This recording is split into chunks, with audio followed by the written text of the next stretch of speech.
जिस तरह से कानून व्यवस्था का पोल खुला, उससे नीतीश कुमार के जो सुशासन बाबू के छवि है उस पर गहरा धक्का लगा है।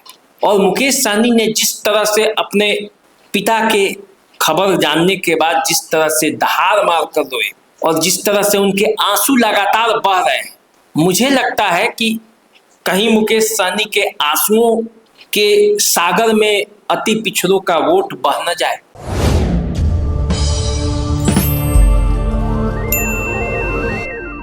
नमस्कार, मैं हूं अजय कुमार। आप देख रहे हैं देसी अड्डा। हमारे साथ हैं देसी अड्डा के संपादक राकेश तिवारी। देखिए, मुकेश सहनी के पिताजी की हत्या हो गई है और हत्या होने के बाद पूरा बिहार दुखी है, मर्माहत है। और मुकेश सहनी के आंसू उनके पिता की हत्या के बाद रुक नहीं रहे और जिस तरह से उनके आंसू बह रहे हैं, बिहार की राजनीति में भी एक हलचल पैदा हो गया है। मुकेश सहनी काफ़ी मर्माहत हैं और हर समय उनके आंसू जो हैं वो बह रहे हैं और रुकने का नाम नहीं ले रहा है। और इससे बिहार की जो कानून व्यवस्था है वो पूरा ऐसा लग रहा है कि जब एक नेता के पिता की हत्या हो सकती है तो आम आदमी कैसे यहाँ सुरक्षित रहेगा। क्या मुकेश सहनी के आंसू में बिहार के जो पिछड़े वर्ग के वोट हैं वो उसके आंसू के साथ बह जाएंगे और नीतीश कुमार और उनके सरकार के लिए एक परेशानी का सबब खड़ा हो जाएगा। आज हम इसी सारे विषयों पर अपने संपादक महोदय से बात करेंगे और जानने का प्रयास करेंगे, क्योंकि हत्या की जानकारी भी, कैसे हत्या हुई, क्यों हत्या हुई, इन सब का खुलासा हो चुका है। हत्यारे अरेस्ट भी हो चुके हैं, लेकिन फिर भी पूरा बिहार में जो माहौल है वो बहुत ही खराब दौर से गुजर रहा है, क्योंकि हत्याएं पे हत्याएं हो रही हैं। तो आइए हम बात करते हैं और संपादक जी से जानने का कोशिश करते हैं। अभी पूरा बिहार मर्माहत है राकेश जी, और जिस तरह से एक नेता के पिता सुरक्षित नहीं है, आम आदमी में भी एक डर सा माहौल आ गया है। और जिस तरह से नीतीश कुमार भी लॉ एंड ऑर्डर को लेकर घेरे जा रहे हैं और मुकेश सहनी के आंसू रुक नहीं रहे हैं। उनके आंसू में ऐसा लग रहा है कि पूरा पिछड़ा वर्ग जो है उसके साथ बह गया है। क्या कारण हो सकता है? देखिए अजय जी, मुकेश सहनी पिछले कुछ वर्षों से मल्लाह समुदाय के नेता के रूप में बिहार में स्थापित हुए हैं। मुकेश सहनी उस व्यक्ति का नाम है जो गांव के गलियारों से निकलकर मेहनत के बल पर सफलता का इबादत लिखा है, वो भी बिहार में नहीं बल्कि मुंबई नगरी में, जिसे आप माया नगरी कहते हैं। माया नगरी में माया जाल बनाकर, बड़े बड़े फिल्मों के सेट बनाकर मुकेश सहनी ने उतना पैसा अर्जित किया जिसके बाद उनके मन में बिहार के लिए कुछ करने का ललक जगा। गरीबी के जिस दंश को झेलकर मुकेश सहनी आगे बढ़े, पिता अब उनके नहीं रहे। मुकेश सहनी ने कई बार प्रयास किया कि पिता को अपने साथ ले जाएं, लेकिन पिता मछुआरा थे, मछुआरा ही रहे और मछुआरा ही मर गए। और उनके मरने के बाद, हत्या के बाद, मरे हत्या होकर, हत्या के बाद जिस तरह का माहौल है, अपराधी भी गिरफ्तार हो चुके हैं, कारणों का पता भी चल चुका है, लेकिन उनके हत्या के बाद जिस तरह का रोष लोगों में है, जिस तरह से कानून व्यवस्था का पोल खुला, उससे नीतीश कुमार के जो सुशासन बाबू के छवि है उस पर गहरा धक्का लगा है।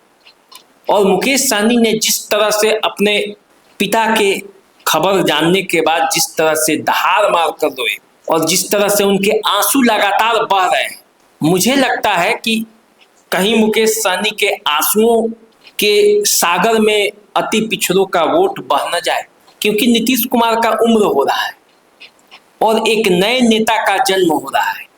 धीरे धीरे मुकेश सहनी बिहार की राजनीति में जगह बनाते जा रहे हैं।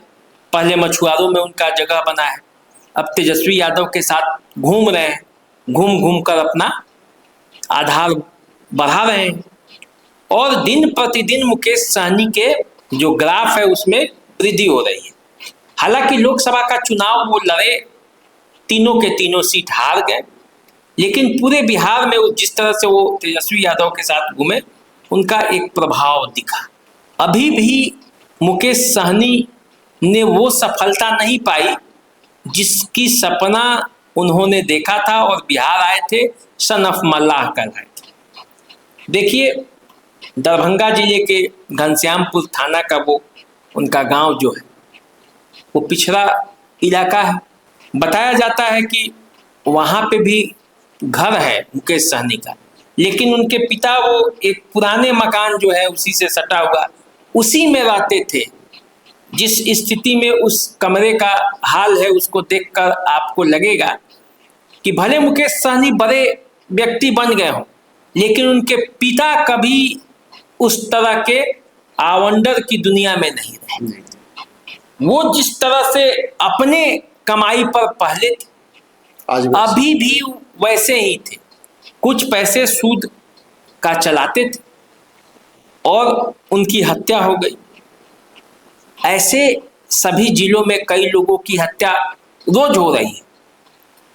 अब उनमें अंतर ये है कि उनके किसी के बेटा मुकेश सहनी नहीं है और इसीलिए इतना हो हल्ला नहीं हो रहा है। लेकिन फिर भी मुकेश सहनी ने जिस तरह का इमेज पूरे बिहार में बनाया है और जिस तरह से वोटों पर उन्होंने दावेदारी की है और जिस तरह से वो दहाड़ मार कर रो रहे हैं, तो अति पिछड़ों की सहानुभूति उनके पक्ष में बन रही है। आप यकीन मानिए, जब बिहार विधानसभा का चुनाव होगा तो मुकेश सहनी घूमेंगे और घूम घूम कर ये बताएंगे कि बिहार में कानून व्यवस्था की क्या हाल है। मैं इसका भुक्तभोगी हूं, मेरे पिता को मारा गया है और पुलिस कुछ नहीं कर पाई उस समय। तो देखिए, पुलिस ने तो अपना काम किया है, इसमें कोई दो राय नहीं। सरकार एक्शन में है। और जैसे ही पता चला, इस बात को नीतीश कुमार भी जानते हैं कि मुकेश सहनी का मतलब क्या है, और इसीलिए जैसे ही पता चला कि मुकेश सहनी के पिता की हत्या हुई है, सरकार अलर्ट हो गई। हर बिंदु पर नीतीश कुमार खुद मुकेश सहनी से बात किए, अमित शाह से भी बात हुई मुकेश सहनी की, और पूरी तरह से तत्परता से पुलिस ने इस पर कदम उठाया। SIT का गठन हुआ, स्पेशल टास्क फोर्स भेजे गए, खोजी कुत्ता भेजे गए, थानों की, दरभंगा जिले की थानों की पुलिस आई, CCTV कैमरे को खंगाल के पूरे मामले को उजागर किया गया, गिरफ्तारी भी की गई, कोई देरी नहीं हुआ। लेकिन तब सवाल ये उठता है कि मुकेश सहनी इस सवाल को लेकर हमेशा खड़े रहेंगे कि पिछड़ो, अति पिछड़ो और मल्लाहों के कोई रक्षक नहीं है, इसीलिए तुम अपना बेटा चुनो, अपने बेटे को आगे बढ़ाओ ताकि बिहार में कानून व्यवस्था को पटरी पर लाया जा सके। मैं इसका भुक्तभोगी हूँ। तो मुकेश सहनी के आंसू बह रहे हैं और उस आंसुओं के समंदर में अति पिछड़ों का वोट कहीं बह न जाए, इसके लिए नीतीश कुमार को पूरी तैयारी करनी पड़ेगी, क्योंकि इन अति पिछड़े वोटों पर नीतीश कुमार का कब्जा है। आप देखे होंगे लोकसभा चुनाव में भी इन अति पिछड़ों का वोट नीतीश कुमार के लिए अमृत का काम किया और तभी 16 सीटों पर चुनाव लड़कर 12 सीटों पर उन्होंने विजयश्री हासिल की, जबकि ये कहा जा रहा था कि उनका परफॉर्मेंस कमजोर रहेगा, बीजेपी का परफॉर्मेंस अच्छा रहेगा। लेकिन अति पिछड़ों ने नीतीश कुमार का भरपूर साथ दिया। तो क्या आगे भी ये जारी रहेगा? नीतीश कुमार को कदम उठाना पड़ेगा, सोचना पड़ेगा कि कोई ऐसा परसेप्शन न तैयार हो जाए जो उनके खिलाफ चला जाए, क्योंकि अब ये तो मांग होने लगी कि भाई नीतीश कुमार से बिहार संभल नहीं रहा है, अब इनसे हो नहीं रहा है, तो इनको शासन छोड़ देनी चाहिए, किसी दूसरे को मौका देना चाहिए। ये सवाल उनके अंदर से भी आ रहा है और उनके बाहर से भी उठाया जा रहा है। तो देखिए अब मामला कहाँ होता है, आने वाले समय में पता चलेगा कि मुकेश सहनी के आंसुओं में नीतीश कुमार का अति पिछड़ों का वोट बह जाता है या फिर वो नीतीश कुमार के साथ ही रह जाता है। तो नीतीश कुमार को जो सुशासन बाबू के नाम से जाने जाते हैं, बिहार में एक बार ऐसा लग रहा है कि कुशासन की प्रक्रिया शुरू हो गई है। और ये मैं नहीं कह रहा हूँ, जिस तरह से हत्याएं हो रही हैं बिहार के अंदर, ये आम जनता का और विपक्ष का आरोप है।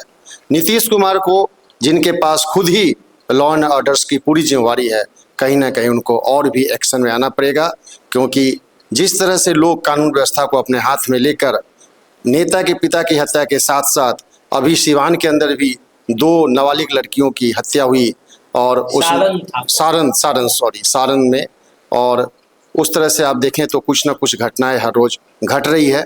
तो कानून व्यवस्था के लेकर एक बार नीतीश कुमार को फिर से गहन चर्चा और गहन मीटिंग करके और एक उसके लिए नई दिशा निर्देश जारी करना पड़ेगा। और इसको विधानसभा चुनाव सामने है, उसको ध्यान में रखते हुए भी इसको अति शीघ्र कंट्रोल करना पड़ेगा, नहीं तो इसका हो सकता है कि खामियाजा नीतीश कुमार को भुगतना पड़ सकता है। तो आप देखिए, इंतजार कीजिए क्या करते हैं नीतीश कुमार।